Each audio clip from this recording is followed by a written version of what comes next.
Jadi hal-hal yang bisa menyebabkan doa cepat terkabul dalam rangka kita bersafar, apalagi safarnya panjang,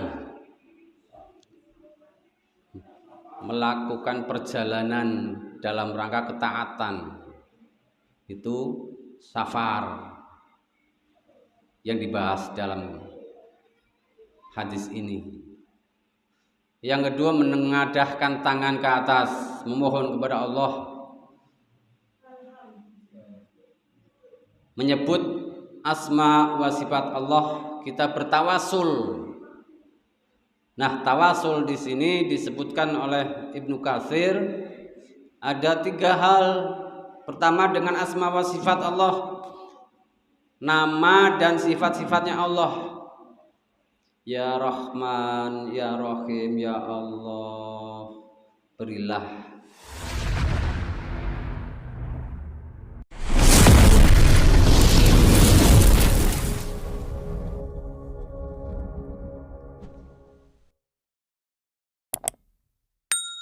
Assalamualaikum warahmatullahi wabarakatuh. Innal hamdalillah nahmaduhu wa nasta'inuhu wa nastaghfiruh wa na'udzu billahi min shururi anfusina wa min sayyiati a'malina may yahdihillahu fala mudhillalah wa may yudlil fala hadiyalah. Asyhadu an la ilaha illallah wahdahu la syarikalah wa asyhadu anna Muhammadan 'abduhu wa rasuluh alladzi la nabiyya wa la rasula ba'dahu. Wa qala Allah ta'ala fi kitabil karim, a'udzu billahi minasyaitonir rajim, ya ayyuhalladzina amanu taqullaha haqqa tuqatih wa la tamutunna illa wa antum muslimun. Wa qala Nabi sallallahu alaihi wasallam fi hadisihi, ittaqillaha haitsuma kunta wa'atwi sayyi'atal hasanata tamhuha wa khaliqin nas bi khuluqin hasan. Bapak-bapak, ibu-ibu, jamaah ba'da salat maghrib Masjid An-Nur Kalisaleh yang dirahmati Allah Subhanahu wa taala. Alhamdulillah, dengan memuji keagungan Allah Subhanahu wa taala kita bisa bertemu kembali dalam acara kajian rutin malam Rabu. Insyaallah semoga apa yang kita niatkan dan insyaallah nanti kita laksanakan mendapatkan ridha dari Allah Subhanahu wa taala. Kemarin sudah dibahas hadis Arba'in An-Nawawiyah, hadis nomor 9. Di sana disebutkan bahwa apa yang dilarang oleh Rasulullah sallallahu alaihi wasallam kita jauhi, kita tinggalkan, dan apa yang diperintahkan oleh beliau Rasulullah sallallahu alaihi wasallam kita laksanakan dengan semampu kita. Malam ini insyaallah menginjak hadis yang nomor 10. Al-hadisul ashir. An Abi Hurairah radhiyallahu anhu qala, dari Abu Hurairah, sama kayak kemarin, periwayatan hadis bersumber dari Abu Hurairah. Qala Rasulullah sallallahu alaihi wasallam, beliau Abu Hurairah berkata, bersabda Rasulullah sallallahu alaihi wasallam, innallaha ta'ala thayyibun, sesungguhnya Allah Ta'ala maha baik, la yaqbalu illa thayyiban, dan Allah tidak akan menerima kecuali yang baik pula. Thayyib adalah salah satu sifat daripada Allah. Namun para ulama juga ada yang ikhtilaf, berbeda pendapat apakah Thayyib itu salah satu nama daripada Allah atau hanya merupakan khobar. Di sini adalah sifat daripada Allah Subhanahu wa taala. Kalau At-Thayyib, nah itulah nama Allah. Seperti Jamil, termasuk sifat Allah. Al-Jamil Asmaul Husna. Allah Subhanahu wa taala Maha Thayyib, Maha baik. Thayyib di sini bermakna suci, terbebas dari segala macam bentuk kekurangan dan hal-hal yang tidak pantas disandingkan kepada kebesaran Allah Subhanahu wa taala, atau yang kita sebut dengan Al-Qudus. Jadi makna thayyib di sini suci daripada segala bentuk kekurangan, kelemahan. Contoh, Allah mengantuk, lesu, lelah, itu semua tidak ada pada Allah Subhanahu wa taala. Di dalam ayat kursi disebutkan di sana, kursius samawati wal ard. Kursinya Allah seluas langit dan bumi. Wala ya'uduhu hifdzuhuma wa huwal aliyyul azim. Dan Allah tidak merasa berat menjaga keduanya. Merasa berat adalah ciri atau sifat daripada makhluk yang diciptakan oleh Allah. Makanya sifat merasa berat, keberatan, itu tidak mungkin disandarkan atau disandingkan kepada kebesaran nama Allah Subhanahu wa ta'ala. Dan Allah tidak akan menerima sesuatu amalan dari kita, baik amalan hati, amalan lisan, atau keyakinan. Kalau tidak baik, Allah tidak akan menerima. Seperti kan banyak amalan-amalan yang dikerjakan karena sesuatu hal Allah tidak menerimanya. La yaqbalullah sholatan biwairi tuhur. Allah tidak menerima sholat yang tidak bersuci, dalam arti berwudu. Betapa banyak orang melaksanakan sholat, wudunya salah, bisa mengakibatkan sholatnya juga salah atau tidak diterima oleh Allah Subhanahu wa ta'ala. Makanya hati-hati. Kita belajari lagi tata cara wudu yang sesuai apa yang diajarkan oleh Rasulullah Shallallahu Alaihi Wasallam. Ada lagi, Allah tidak menerima orang yang meminum khamr. Satu kali minum khamr, Allah tidak menerima sholatnya selama 40 hari. Tapi bukan berarti kalau sudah begitu ya sudah nggak usah sholat. Salah. Tetap dia berkewajiban sholat.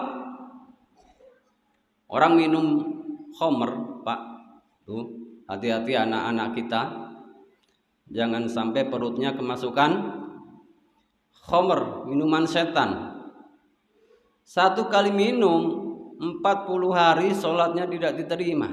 Tetapi berkewajiban sholat, gugur kewajiban, tapi sholatnya tidak diterima. Ada lagi orang yang mendatangi dukun, bertanya ini dan itu, 40 hari sholatnya tidak diterima. Hati-hati. Jangan mencampur adukan antara yang hak dan yang batil. Kita sholat jalan 5 waktu sehari, tapi giliran kita mau mengadakan pesta pernikahan anak kita, kita pergi ke dukun menanyakan hari yang baik, Iya kan Pak? Masih ada seperti itu Pak? Harus dihitung wetonnya, jatuhnya apa. Kalau tidak sesuai antara calon suami dan calon istri, ada kemungkinan bisa batal. Nah, ini kan kasihan anaknya. Gara-gara kita mengikuti acara atau tradisi Hinduisme. Allah tidak menerima sesuatu kecuali yang baik.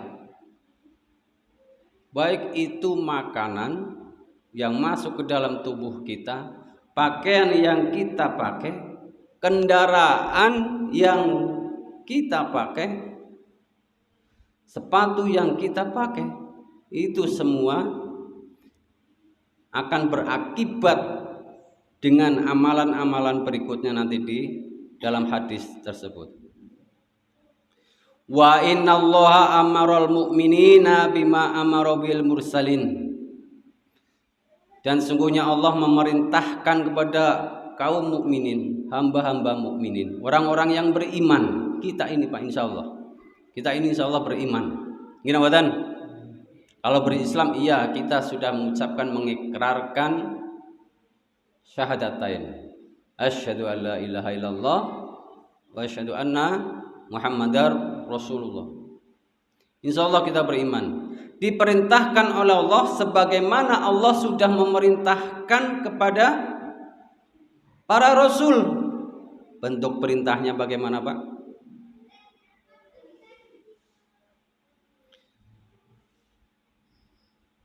Faqala ta'ala, maka dawuh Allah Subhanahu wa taala, ya ayyuhar rusul kulu min thayyibati wa'malu sholihah.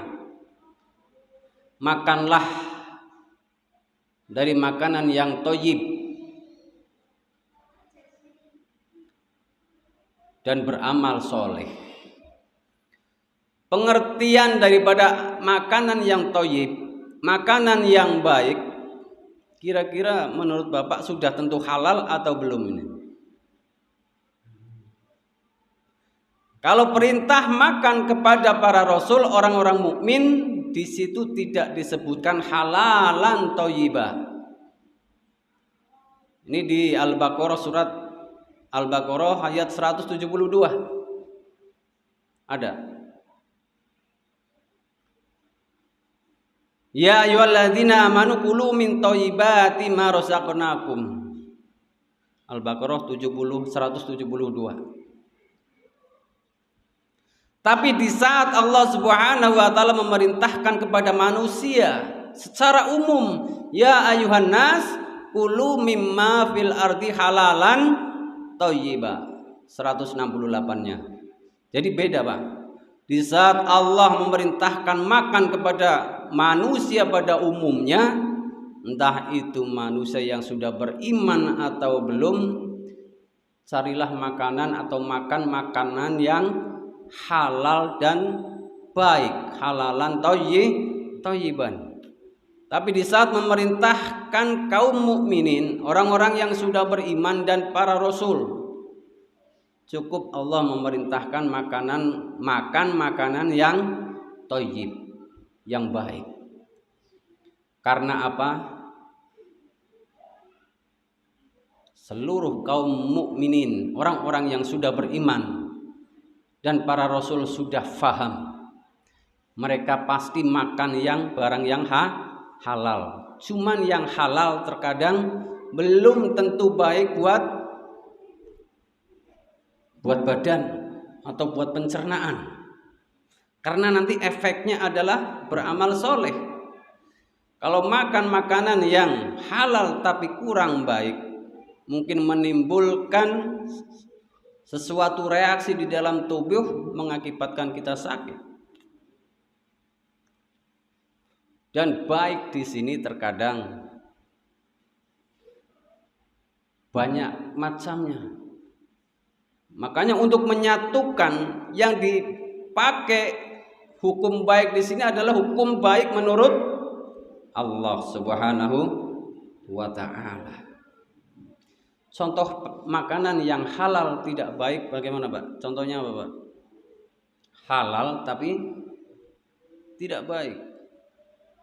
Mie instan kemungkinan.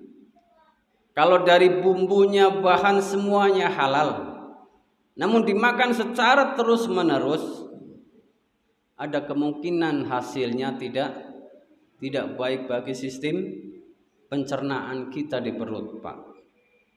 Iya. Kita setiap hari minum air es. Air es itu halal, Pak. Ya, Pak ya. Air es itu halal. Namun di saat kita selalu minum air es, ginjal kita kena, Pak. Ginjal kita lemah. Kita sering melihat tenaga pekerja kuli bangunan di Jakarta, tukang batu khususnya, Pak. Banyakan itu mengeluh perut sakit karena batu ginjal. Ada lagi batu empedu. Karena apa? Mereka kebanyakan minum es, terus minum minuman yang mengandung sakarin, extra jos. Di sana tidak ada kandungan hal-hal yang mengharamkan. Wallahu a'lam kalau ada. Karena di sana tertulis logo BPOM, BPOM ya Pak ya. Halal. Wallahu a'lam. Kita yakin itulah. Tapi kalau kita minum secara terus-menerus, bisa merusak kesehatan kita. Ini salah satu indikasi makanan yang halal terkadang belum tentu thayyib.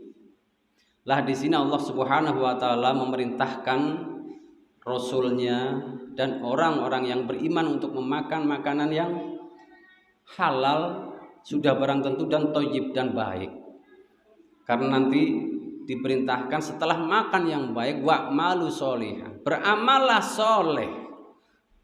Tentu orang yang beramal soleh itu butuh tenaga, butuh kesehatan, butuh kemampuan dan segala macam. Nah, itulah efek daripada makanan yang baik bagi tubuh kita. Kita lanjutkan.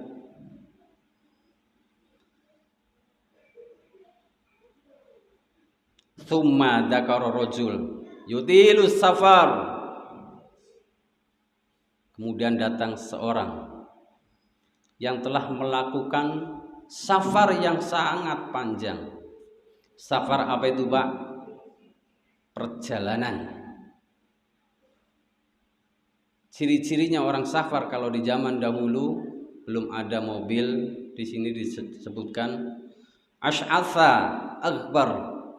Rambutnya kusut, pakaiannya berdebu, dekil, kumel, gimana Pak? Karena dia berjalan di padang pasir.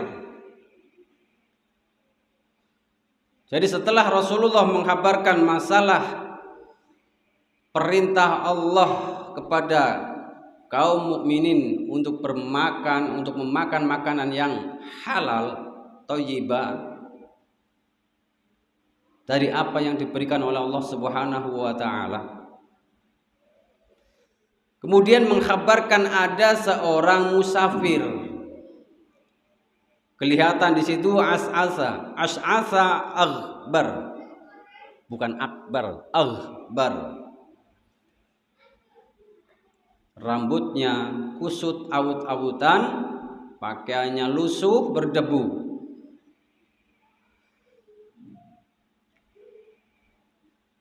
Yamudu yaddaihi ila sama'.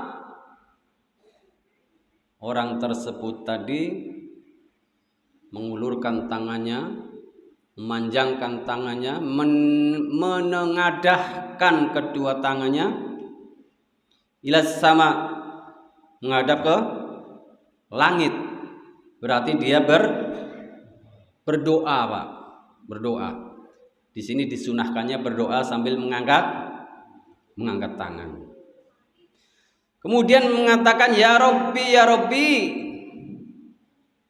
Duh Gusti Pangeran. Ini kalau orang Jawa mengatakan duh Gusti ya Pak ya. Tapi yang sunnah itu ya Robbi, Tuhanku ya Tuhanku. Karena para ulama itu mengatakan juga kalau kita menyebut Allah tidak sesuai dengan apa yang dicontohkan Kanjeng Nabi oleh Rasulullah, itu juga ada yang mengatakan tidak boleh. Contohnya Gusti Allah, ada tambahan Gusti, iya, Pangeran, kan nggak ada di dalam Al-Quran Gusti atau Pangeran, kan nggak ada. Ya Rabbi ya Rabbi ya Tuhanku ya Tuhanku ya Allah.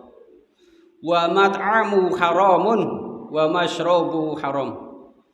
Tetapi apa yang dia makan haram, yang dia makan masuk ke dalam perut haram, dan yang dia minum juga haram. Wa malbasuhu haramun, pakaian yang dia makan juga haram. Wa budaya bil harami fa anna yustajabulah. Semuanya dia diisi dengan barang-barang yang haram. Bagaimana doanya akan dikabulkan oleh Allah Subhanahu wa ta'ala? Ini Pak, dari paparan hadis ini kita bisa ambil bermacam-macam faidah ilmu. Iya Pak. Salah satunya tadi kita mengenal bahwa zat Allah atau Allah Subhanahu wa ta'ala maha baik, tidak menerima kecuali yang baik. Terus perintah Allah kepada Rasul dan kaum mukminin untuk memakan makanan yang thayyib serta beramal soleh. Ini di dalam surat Al-Mu'minun ayat 51. Al-Mu'minun ayat 51.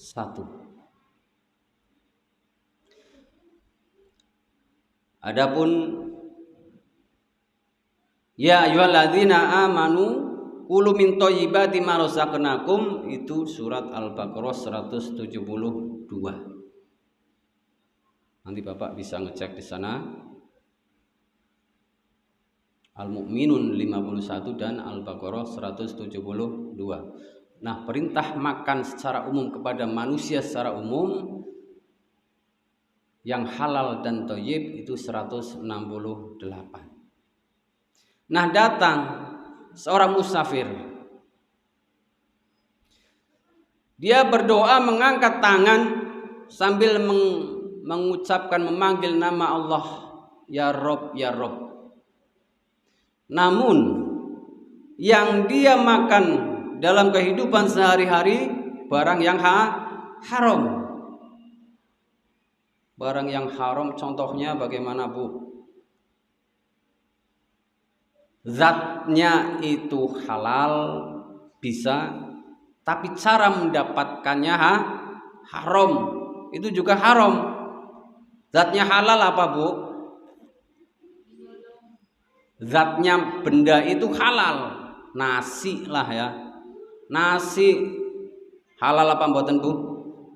Halal. Nasi kok mboten bercampur napa-napa. Tapi dapatnya dari nyolong. Ya itu tadi. Nyolongnya itu nyolong sebelum jadi nasi, gampung. Loh, gampung kok haram? Kalau yang punya nggak ridho gimana?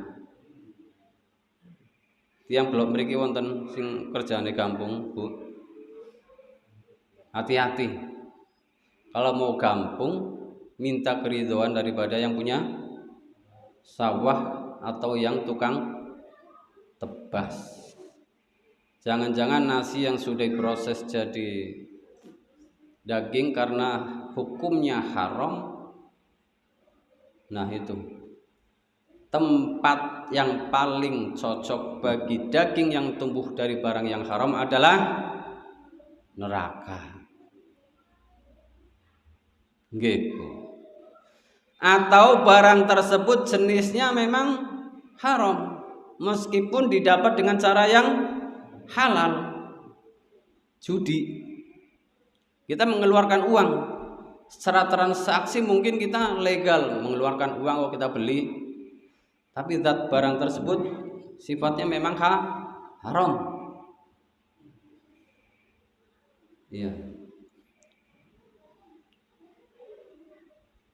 Namun kalau transaksi barang yang haram, transaksinya pun jadi haram. Kita beli ular, sesuatu yang tidak boleh dijual belikan, tidak boleh. Kucing pun hati-hati Pak. Ulama mengatakan tidak boleh membeli kucing atau menjual kucing. Jadi gimana? Minta saja, habis itu kita kasih peling, istilahnya itu bebungah. Jangan bilang beli kucingnya, tak beli sini kucingnya, enggak. Jangan. Iya Pak, enggak boleh itu kucing.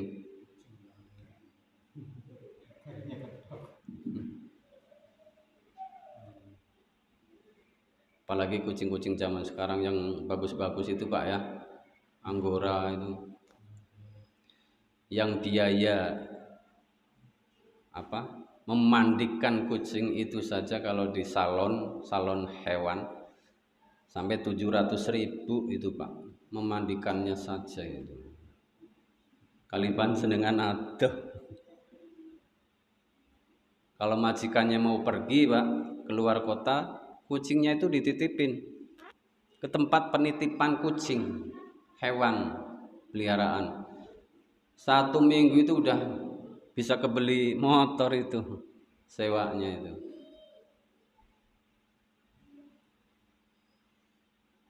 Tapi tidak boleh sebenarnya dijual belikan. Dan para sahabat kan kita sudah paham kemarin, hanya 1 sahabat yang memelihara kucing. Siapa Pak? Abu Hurairah, bapaknya kucing. Tapi bukan bapaknya kucing dalam arti yang hakiki. Orang yang pelihara kucing, dia mengangkat tangan, memanggil nama Allah. Ini di sini dijelaskan sunnah-sunnah berdoa atau hal-hal yang bisa dikabulkannya doa, hal-hal yang bisa mempercepat dikabulkannya doa. Salah satunya adalah tadi itu, mengangkat tangan. Mengangkat tangan ada bermacam cara Pak, Bu, mengangkat tangan dalam berdoa. Ada yang bawah tangan atau telapak tangan dihadapkan ke muka kita, boleh begini. Ada yang di tengadahkan ke langit juga ada begini. Ada juga yang dibalik, seperti kisah Rasulullah saat doa minta perlindungan dari bala, diriwayatkan dalam salat istisqa itu. Begini, dibalik. Jadi telapak tangan menghadap ke bumi, punggung tangan menghadap ke langit. Silahkan Pak, kalau kita berdoa supaya lebih khusyuk lagi, angkat tangan dengan sungguh-sungguh, membaca Rabbana ya Rabbi ya Rabbi ya Rabbi. Barang siapa yang mengucapkan ya Rabbi 3 kali, Allah perhatikan itu, Allah akan lihat itu, kabulkan itu Allah. Ya Rabbi ya Rabbi. Makanya di dalam Al-Quran banyak sekali doa-doa dari para nabi yang diajarkan Allah Subhanahu wa ta'ala itu menggunakan kalimat, ada yang menggunakan Rabbana, ada yang Rabbi ja'alni muqimas shalah, Rabbi habli minas sholihin, Rabbana dzalamna anfusana. Banyak sekali. Di dalam surat Ali Imran juga ada di sana, surat ayat yang ke berapa itu Pak? 191 sana kalau nggak salah. Setelah memanggil ya Rabbi atau Asmaul Husna, kita bertawasul dengan asma wa sifatnya Allah. Keadaan kita kalau bisa Pak, yang sesederhana mungkin di dalam berdoa itu, penampilan kita itu yang sesederhana mungkin, tawadhu. Karena kita lagi butuh sama Allah. Ya tidak memungkinkan karena kita memang lagi berpakaian yang bagus, kita juga tetap berdoa. Tetapi yang diceritakan di dalam hadis ini pakaiannya lusuh, berdebu karena dia dalam perjalanan. Ini juga menjadi sunnah. Doanya orang musafir, apalagi di sini disebutkan yutilus safar yang panjang, itu kemungkinan besar dikabul oleh Allah Subhanahu wa ta'ala. Makanya Pak Bu, kalau panjenengan mengadakan safar kemana saja, di sini para ulama mengatakan safar dalam rangka ketaatan, beribadah, seperti dijelaskan oleh Ibnu Mulaqin dan Ibnu Daqiqil Id dalam syarah kitab ini Arba'in. Itu safar dalam arti dalam hal kebaikan, bukan mau menggarong atau bagaimana. Safar perjalanan jauh dalam rangka kebaikan, beribadah, umroh, haji. Semakin lama semakin kemungkinan besar doa-doanya dikabulkan oleh Allah Subhanahu wa ta'ala. Makanya jangan lupa Bu, kalau lagi perjalanan kemana, mungkin Jawa Timur, Jakarta, lagi mengunjungi paman yang ada hubungan kekerabatan, silaturahmi, silakan berdoa yang banyak. Semakin kita berdoa, semakin di situ nampak bahwa kita itu sebenarnya butuh sama Allah Subhanahu wa ta'ala. Dan ibadah, doa itu ibadah paling agung adalah doa. Karena apa? Di saat seorang hamba berdoa, dia benar-benar menyatakan bahwa dirinya itu lemah di hadapan Allah. Iya. Di saat kita berdoa, kita itu memang butuh sama Allah. Makanya ada riwayat Rasul pernah meminta sehari sempit, sempit dalam artian ekonomi lah mungkin, dan seharinya dicukupkan. Karena apa? Di saat sempit itulah saatnya untuk memohon, meminta kepada Allah Subhanahu wa ta'ala. Di saat dicukupkan hari itu, saat itulah untuk bersyukur atas nikmat-nikmat Allah Subhanahu wa ta'ala. Kalau kita kadang kebalik, di saat sempit kita menggerutu, gini wonten Bu, arep liwat ora duwe beras, sing diganyami sinten? Bapane. Arep madang langka lawe.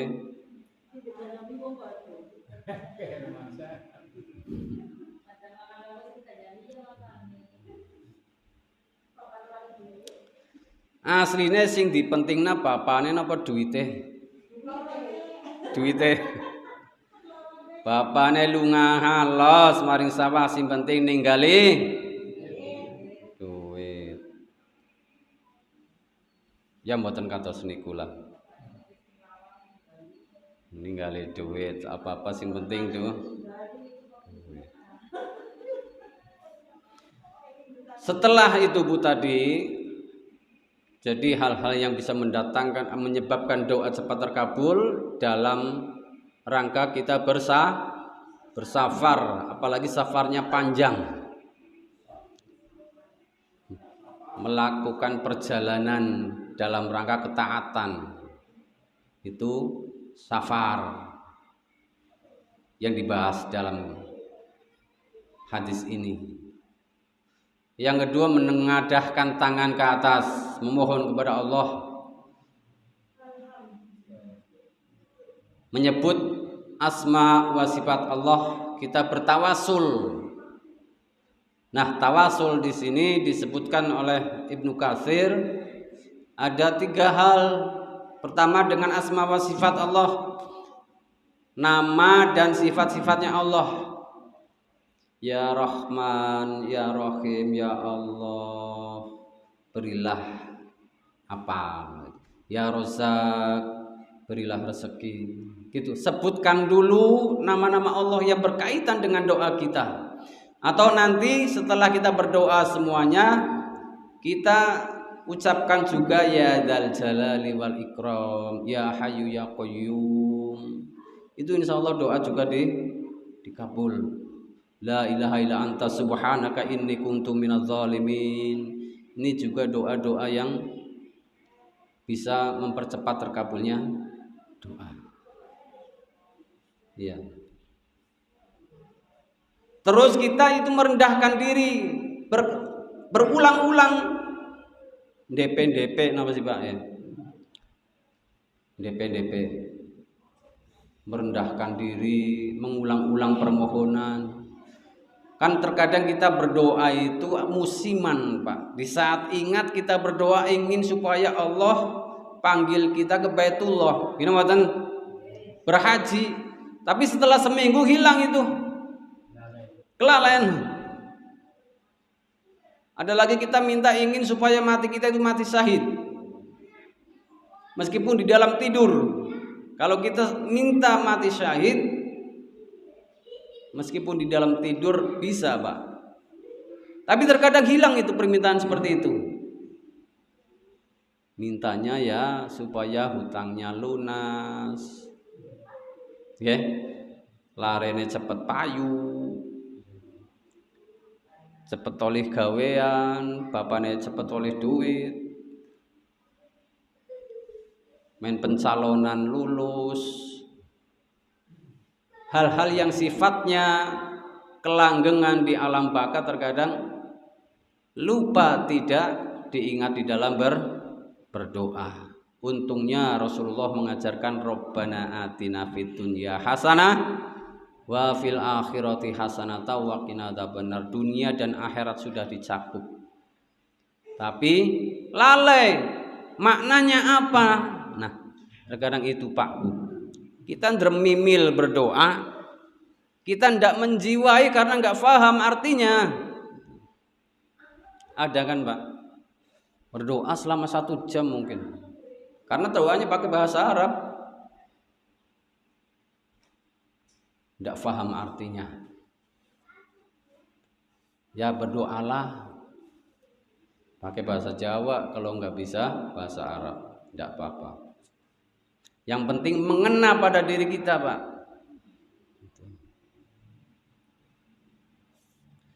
Jadi faktor-faktor terkabulnya doa dengan cepat itu tadi. Nah, faktor tertolaknya doa itu dengan apa tadi?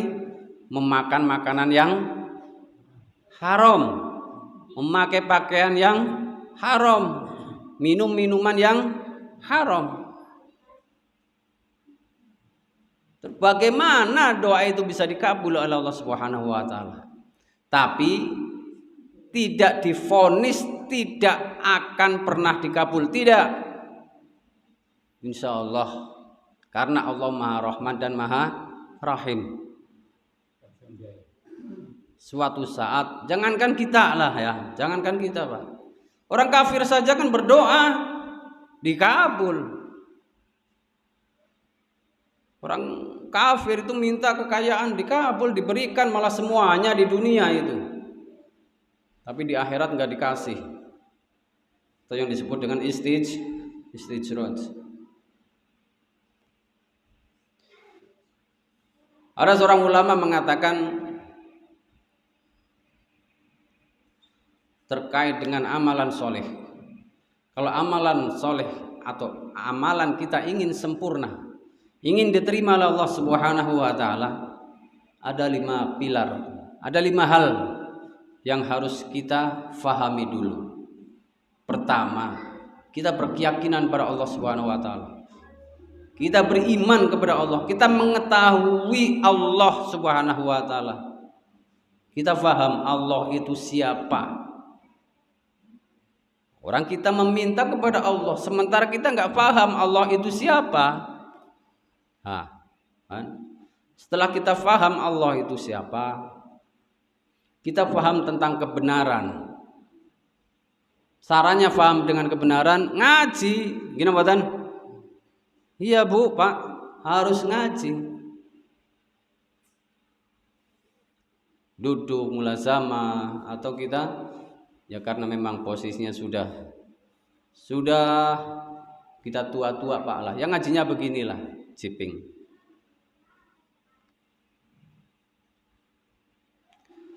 Yang ketiga faktornya adalah ikhlas. Seseorang yang beramal tidak ikhlas, tidak diterima oleh Allah Subhanahu wa taala. Sama seperti tadi, Allah itu baik, tidak menerima kecuali yang baik. Manakala seseorang beramal tidak ikhlas, disampingkan, dipensengkan kepada selain Allah, Allah tidak berhajat dengan amalan orang tadi. Setelah ikhlas sesuai sunnah, ikhlasnya temenanan, tapi menyelisihi sunnah Rasulullah Shallallahu Alaihi Wasallam juga tidak bisa Pak, karena kita khawatir nanti dianggap tandingan daripada Allah, menciptakan syariat baru, padahal hak menciptakan syariat itu hanya Allah Subhanahu wa taala. Nah, itu pada zaman Rasulullah ada sahabat yang mengamalkan amalan yang tidak dicontohkan oleh Rasul, tapi kok diterima, dipakai. Kata mereka, inilah dalil dibolehkannya kita menciptakan amalan baru atau adanya istilah bid'ah hasanah. Kata mereka Pak Bu, ya monggo mawon. Nggih. Tapi yang jelas kita pahami, pada saat itu, saat-saat zaman wahyu turun, tidak mungkin amalan yang diciptakan oleh sahabat bisa dipakai kecuali dengan persetujuan daripada Rasulullah. Kan sunnah itu ada perintah, ada yang larangan, ada yang apa yang didiamkan oleh Rasulullah Shallallahu Alaihi Wasallam. Kalau seseorang sahabat mengamalkan amalan, Rasulullah tidak menciptakannya, Rasulullah tidak mencontohkannya, maaf. Kok boleh? Berarti Rasulullah setuju. Nah, setujunya Rasulullah itu bukan dari hawa nafsu, ini yang perlu kita fahami, tapi dari wahyu Allah Subhanahu wa taala. Nah, kita mau menyamakan dengan kedudukan sahabat, membuat amalan-amalan baru, tidak boleh. Kita ini siapa Pak? Kita ini siapa? Gitu Pak. Tapi yang monggo, semua ada pertanggungan jawab. Nah, faktor yang kelima adalah makan makanan yang halal. Ini 5 hal agar amalan kita sempurna, diterima oleh Allah Subhanahu wa taala, doa kita juga dikabul oleh Allah Subhanahu wa taala. Intinya Pak, kalau kita ingin memperbaiki badan kita, agama kita semuanya, pertama dari makanan. Dan apa yang kita berikan kepada anak cucu kita harus benar-benar yang halalan thayyibah. Nah, sekiranya pembahasan malam ini cukup, barangkali dari Bapak ada unek-unek atau pertanyaan, atau ada mungkin yang ingin bertanya, kenapa saya setiap ngaji kok ngantuk? Nah itu perlu ditanyakan Pak. Itu sudah takdir mungkin.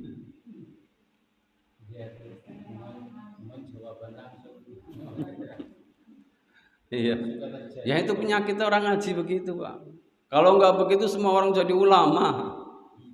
Iya. Ya itu penyakitnya Pak. Hal-hal yang bisa menghalangi ilmu masuk. Kecuali memang ada orang-orang yang memang punya kekhususan yang diberikan oleh Subhanahu wa taala.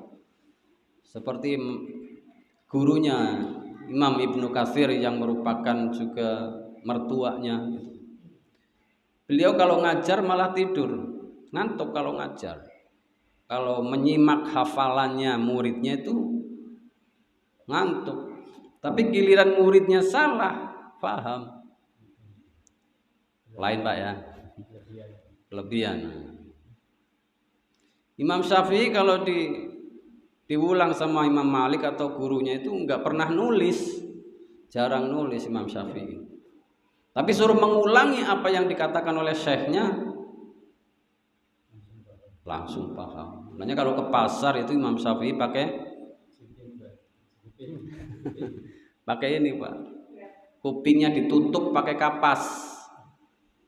Karena di pasar itu banyak perkataan-perkataan yang nggak baik, khawatir teringat sampai mati.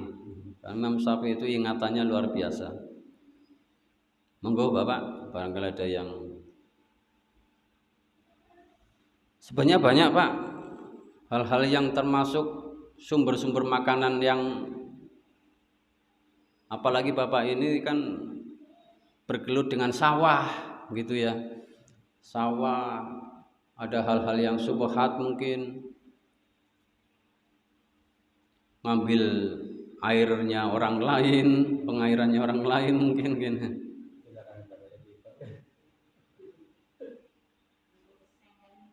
Nah itu.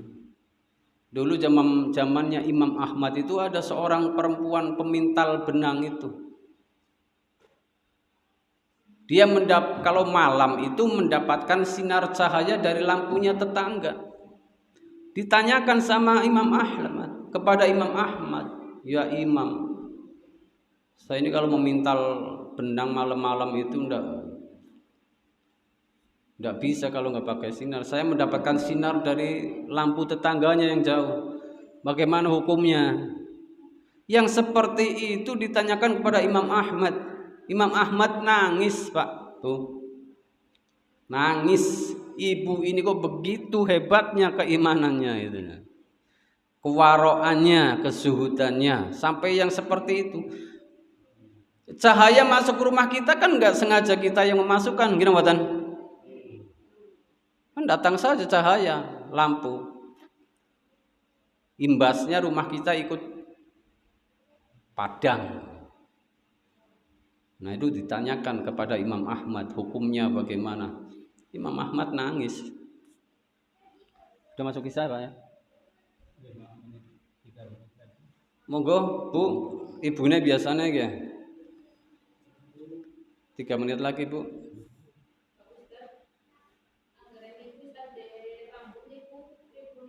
Wow, zaman mien nggih Bu nggih.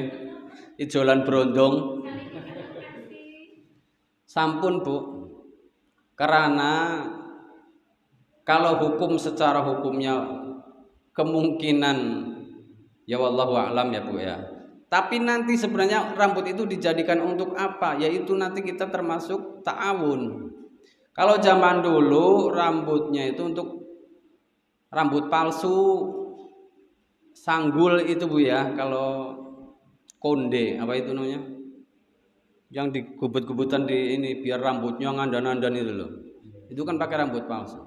Ada lagi yang buat rambut-rambut boneka wig gitu. Itu kita ta'awun, enggak boleh. Lebih baik kalau kita motong rambut, tempatkan di tempat yang ya ada riwayat di kubur. Kalau zaman dulu ditaruh di pelepah cebok pisang, katanya biar adem. Itu orang Jawa.